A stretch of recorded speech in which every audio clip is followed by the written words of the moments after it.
The sharing of biased and False news has become all too common on social media. More alarming, some media outlets publish things that aren't true without checking facts first. Unfortunately, some members of the media use their platforms to push their own personal bias and agenda to control exactly what people think. And this is extremely dangerous to our democracy. This is extremely dangerous to our democracy. Overwhelmed by all of the constant headlines and developments and what is happening, and federal government changes over here and ICE raids over here and plane crashes over there, and you are feeling so overwhelmed. First of all, know that you are not alone. And second of all, know that that is exactly what this administration is trying to get you to feel.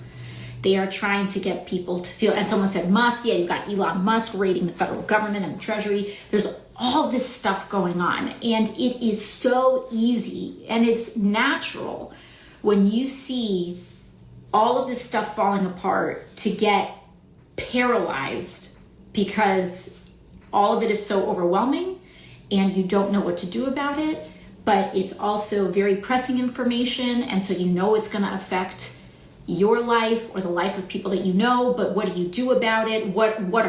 What is Congress doing about it? What's our leadership doing about it?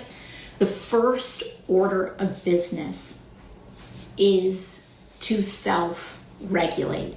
What authoritarian regimes try to do is that they often try to, what is known as flood the zone, do so much at once, or try to do so much at once that it gets carried in the news, that you feel overwhelmed and paralyzed.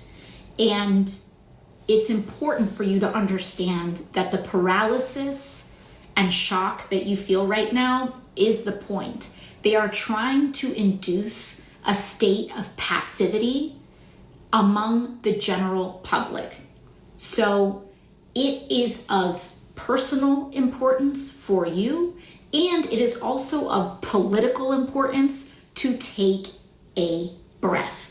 That does not mean tune out. That does not mean get apathetic. It does not mean, to just that you just have to forget or whatever. It just means take a breath, because we are about to lock in and focus. And I already know you, I already hear you all. How do I focus? What do I do? Just take the breath first, okay? Take the breath first. Now, let's talk about all of the different things that are going on. And again, a little bit of a preview of a little bit of a preview of what the answer is that we are going to have to divide and conquer, okay? So no, you as one human being are not going to be able to appoint a new FAA administrator that Elon Musk forced out. You and you as an individual are not going to be able to tackle the FAA crisis, tackle the OPM crisis, tackle all of these things at once. Go, ICE, immigration, criminal, all of this stuff, and that's okay. Pick some of the things and trust that when we have mass mobilization, we are going to be addressing these things. Do what you can. That's the second principle, okay? Do what you can. You do not, and what you can do is enough, okay? Do what you can, and what you can do is enough. That's principle number 2. Now, and again, what can we? I'm gonna get there. Relax, take a breath. We're gonna get there. What is going on is so comprehensive, and I want to make sure that I'm giving you all as comprehensive an overview as I can, so we can figure out, and you can have the tools to figure out how to lock in and how to mobilize. So that's number one and number two. Now, someone said I should make a handbook. Maybe we will. Now, let's talk about a couple of things. I want to give an overview as to what is happening right now. Donald Trump, as we saw, was inaugurated several weeks ago. And who you saw behind him mattered. The people who stood behind Donald Trump at his inauguration are some of the people that are playing a major role in upholding and supporting what is going on. That is important to know because we need to know who are the folks that are responsible. And as we all saw, when Donald Trump was sworn in, he had several billionaires standing behind him. He had, of course, Elon Musk. He had Jeff Bezos. He had Mark Zuckerberg. You also had the CEOs of major corporations like TikTok and Apple, etc. These are people who are taking part in their own way, the same way that I'm telling you all to kind of divide and conquer.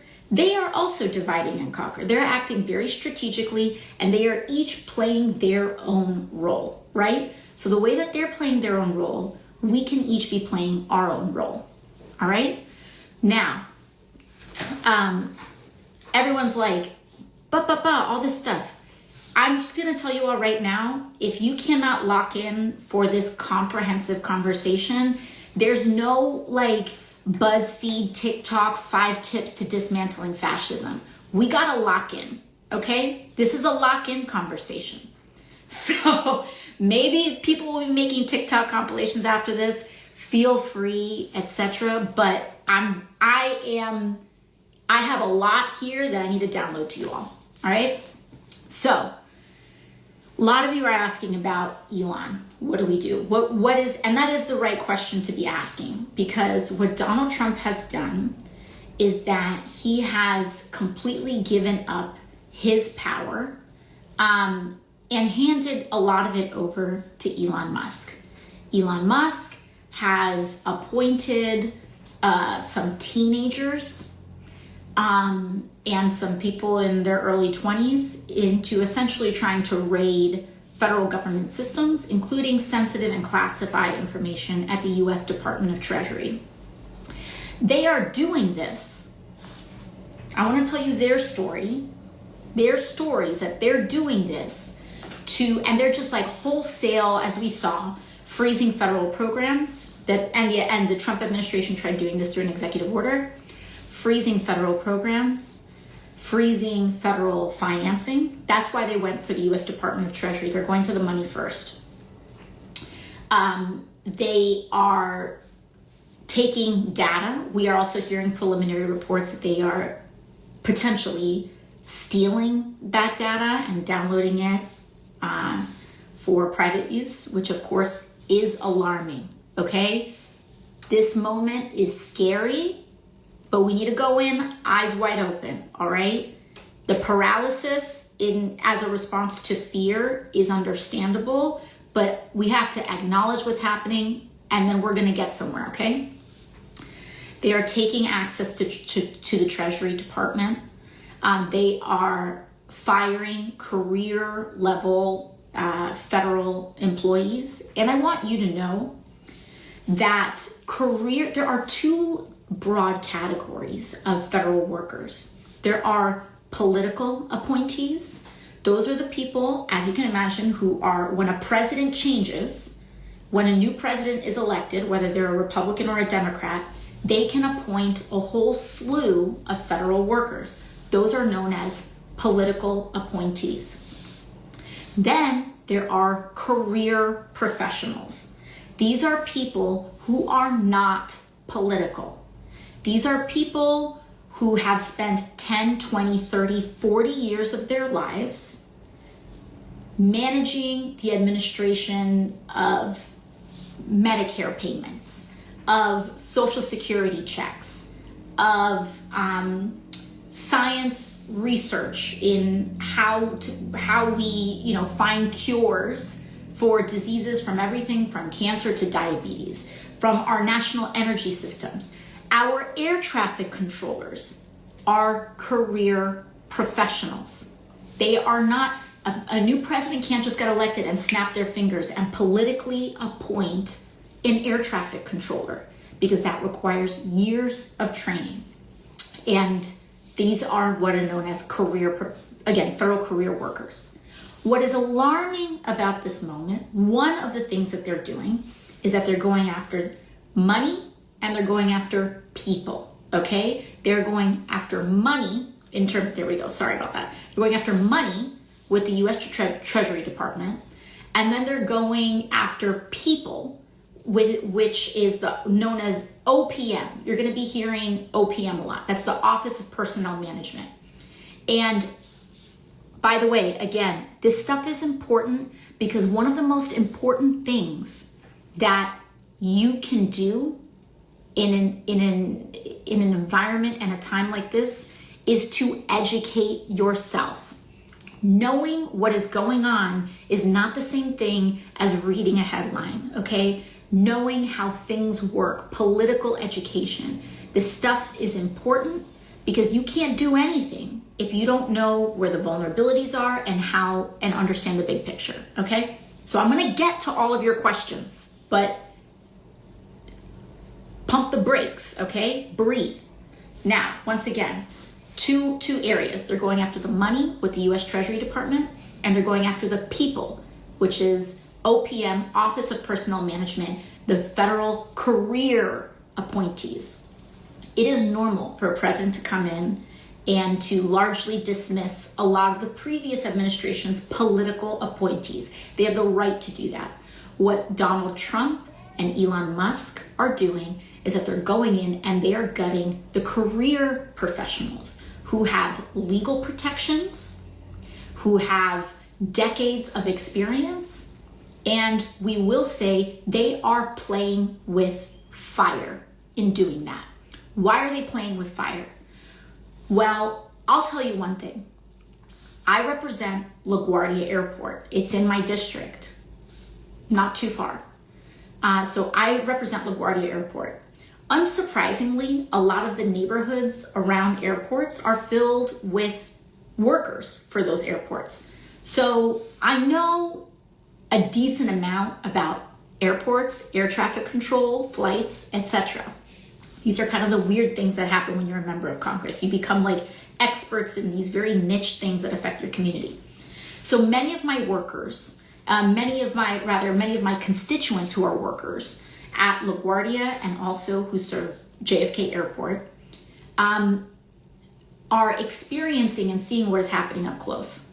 This stuff, all of this stuff matters because it's connected. And when you see how it's connected, you feel less overwhelmed because you start to see a central theme emerge, and it doesn't feel like you have to tackle 100 things. It starts to feel like you're tackling a handful of things, okay?